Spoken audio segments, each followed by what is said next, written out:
that I'm downright intimidated by the person I'm about to interview. Kristalina Georgieva, easy for lunch. But SRK is a legend, aren't you? You're being very sweet, Richard. Like I told you, I'm not a legend. I'm Bond, James Bond. I told you that at the backstage. Yeah? Say that again, go on. What's your name? Bond, James Bond.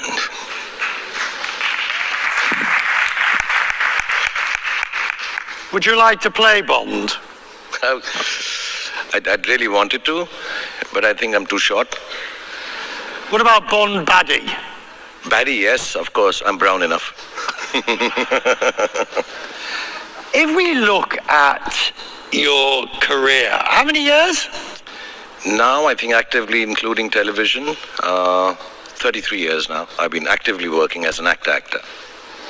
But to have reached the level of stardom that you have reached, and for the length of time, is quite an achievement. It's more than that. It's a huge achievement.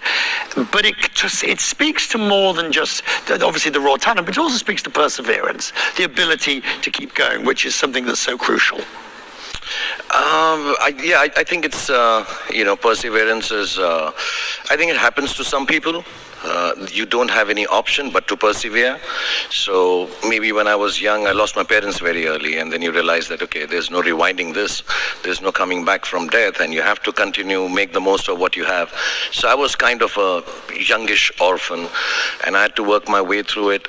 Or it could be just part of nature, it's the nature of the beast that you are just with dogged determination, you keep on working. Where does that come from? I don't know, I've always tried to analyze it, that, why do I do what I do? Why do I wake up in the morning and just start doing it all over again, even when it's, I think it taught me, the work that I do, making films, the result happens very suddenly. You think you made the best of films, you think it's the nicest of stories to tell, you think the world is going to love it, and you wake up on a Friday morning and realize it's the biggest flop of your career. And you're which happened? Which happens more often than not. Or sometimes you don't like a film and that becomes the biggest hit of your career, and you say, like, how did this happen? But what I realized, and I want to say this to everyone actually, and I say this to everyone who's working with me or people who know me, that on Thursday evening, because our films release on Fridays mostly, or Thursday evenings here in Dubai. So Thursday evening at home in Mumbai, I rinse myself with a 2-hour bath and rinse myself of the work that I've done.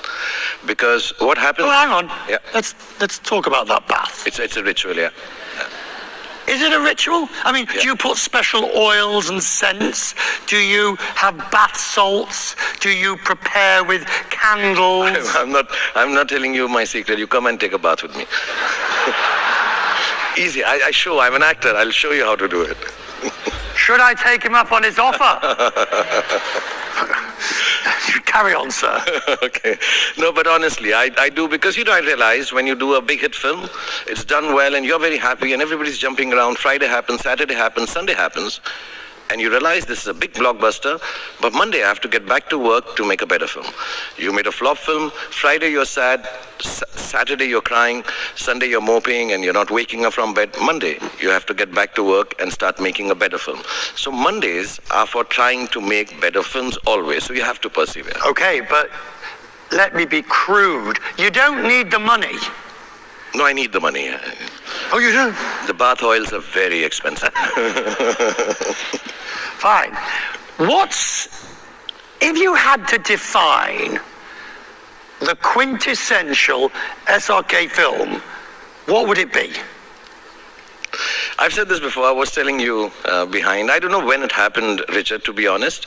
I didn't realize it. I never wanted to be someone who's, like I say, peddling love or seller of dreams.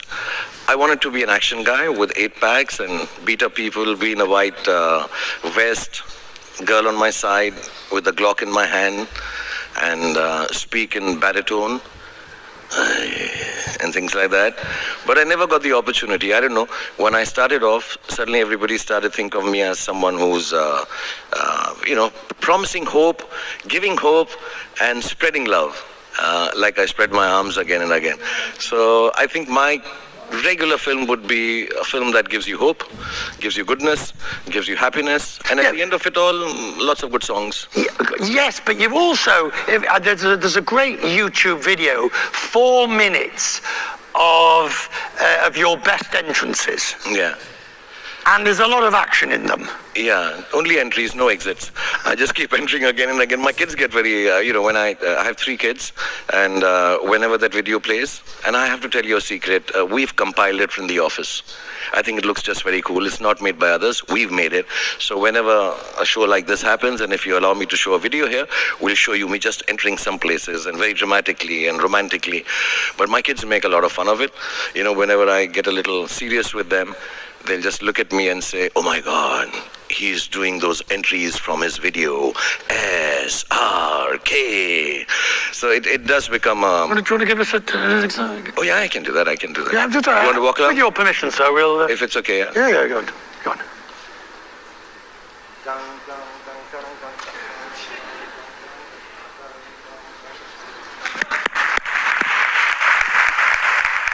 Is there something you would not do?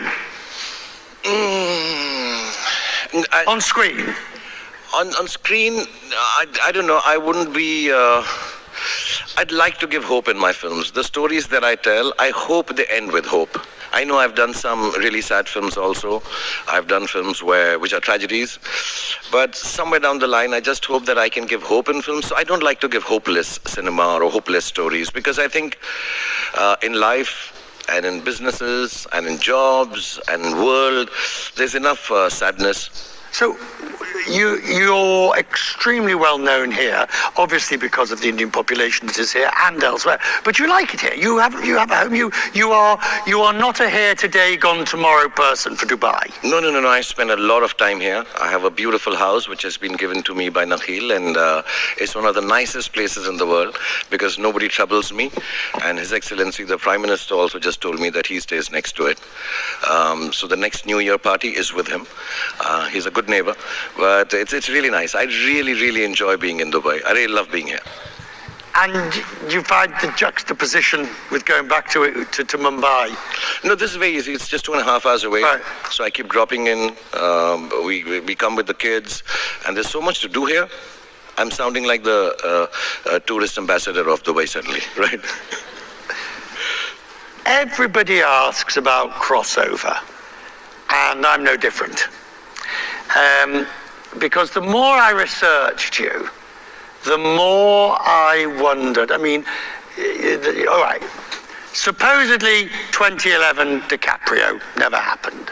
Supposedly, allegedly, Slumdog Millionaire you turned down, allegedly. Why hasn't the crossover taken place? I don't see why it should. You're a big enough name in your own genre, but why has crossover not taken place?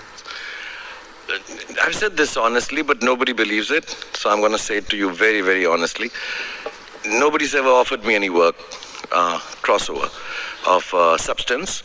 I may have had conversations with people. I know lots of lovely people from the West, from the English film industry, from the American film industry, but nobody's offered me any good work. I hear actors talk about, oh yes, I want to crossover, I want to take Indian cinema.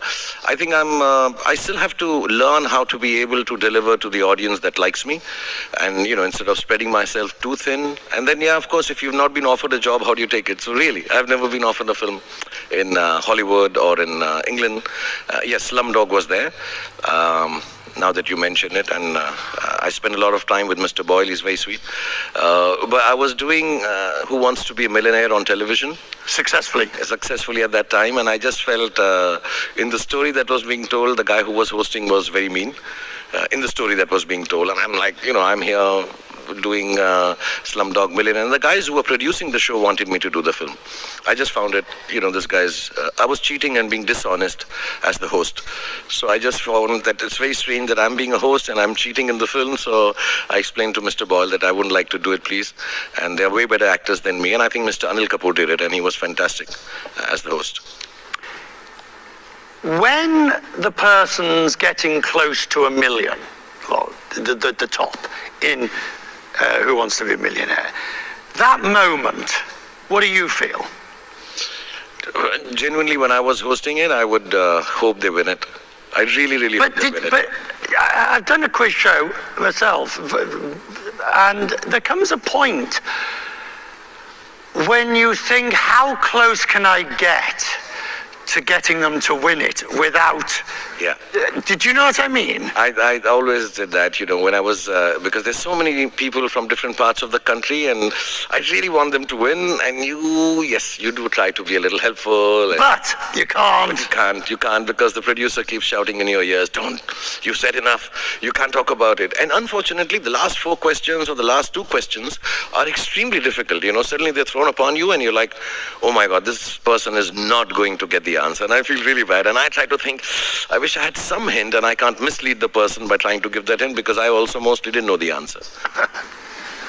So what is left that you have not done that you would like to do? And by that, I that's not a Hollywood question. That is a general, even within Indian films, within production, what still remains on your list? So, Richard, when I started off, I just wanted to survive, be able to get a week's work or a month's work or a year's work and say, okay, my films should do well. But as years have gone past, I think my whole job has become more and more motivated towards bringing a new technology into Indian film industry. I want to end my career, which is far from ending right now. I have another good 35 years to go.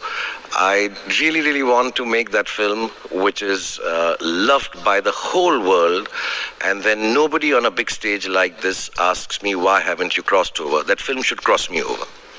That's my dream.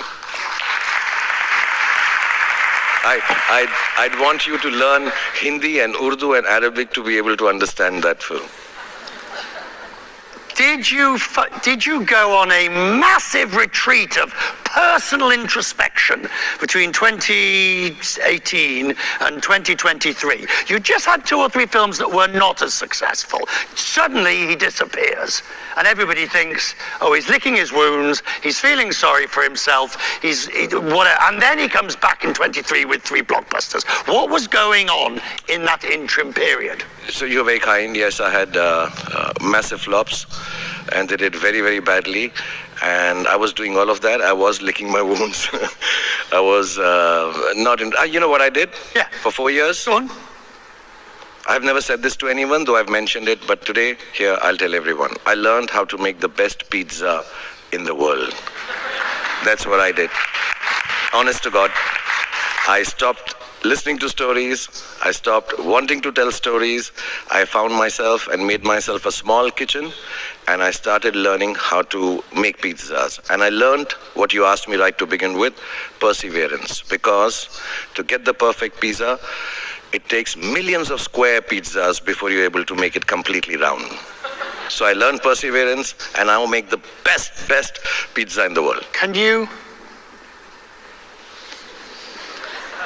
No. I'm working on it. Next 4 years when you don't see me. But was it a difficult moment when your wife and your family and everybody said, will you stop making pizza? Go back to work. Was it difficult to know now is the time to go back? Yeah, actually, there was always a toss-up. I was very glad my family didn't tell me, listen, your pizzas are better than your films, stop making films. So I was glad they turned around and said, no, as good as your pizza is, I think your films are better. They were very encouraging, especially my children, my team, some of them are sitting here, and they said, okay, what you're going to do is tell stories. And I'd become indulgent. I'd started becoming too innovative. I was looking for perfection, and I started failing. I needed to look for excellent, I needed to be unique, but I needed to look at the audience, what they want, and I'd stopped hearing the crowds. I used to go where there are thousands and lakhs of people waving at me, but I wouldn't hear or feel what they wanted to see of me. I was going there and waving, and I'm saying, whatever I make, I'll be innovative. So I did a film about a vertically challenged guy. I did a film about a manic psychopathic fan, and I'm like, no. People just like to see me giving hope and happiness and love. So let's get back to that. And as a result, the movies that you came back to make, and there were 3 of them last year, were huge successes. Therefore, that introspection clearly worked. That clearly did the trick. Yes, mashallah. I think it just helped me realize that whatever you do, you have to do for the people or your consumers or your audiences. And yeah, it also made me realize one very main thing, that don't forget to pray. You have to pray and you have to get back to work. Sir, I'm going to leave you with one. I'm sorry, I've forgotten. What was your name again? Your name is Bond. James Bond. He's available for the offers. Thank you, sir. Thank you so much, everyone. Khudafis.